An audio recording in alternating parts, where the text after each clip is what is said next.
So for 2 years, no budget. In fact, you know how long it's been since this chamber has proposed a budget? Forget passed a budget. Proposed a budget? 822 days. That's a long time. A lot of things have happened in the last 822 days, but proposing a budget is not one of them out of this chamber. So then I got here, and we got here in January. 7 months have passed, still no budget. Again, not budget passed, proposed, offered. Here's our budget, still no budget. 822 days. This chamber has done nothing. You talk about delay tactics. They've been delaying for 2.5 years. Now the president doesn't have the luxury of some of these things. He has to propose a budget by law, and he did. Let me tell you how ridiculous the budget was. Not a single member of this Senate voted for it, including the Democrats. It is a budget that didn't lead with a debt limit. In fact, it increased the debt. That's how absurd the budget was. Where's the president's plan? We haven't seen it. We haven't seen it. Here's the president's plan, a blank sheet of paper. He doesn't have a plan. He hasn't offered a plan.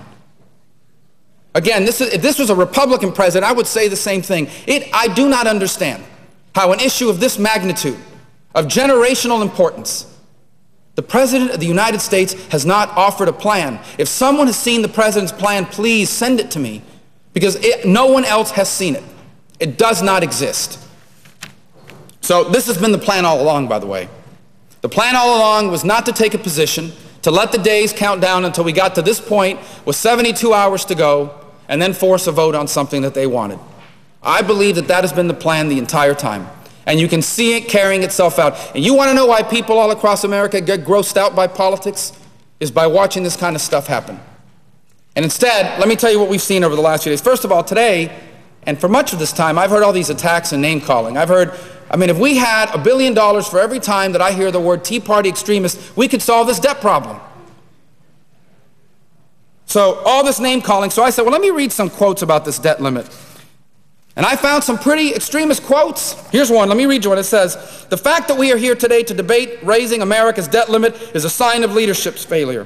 America has a debt problem and a failure of leadership. Americans deserve better. I therefore intend to oppose the effort to increase America's debt limit.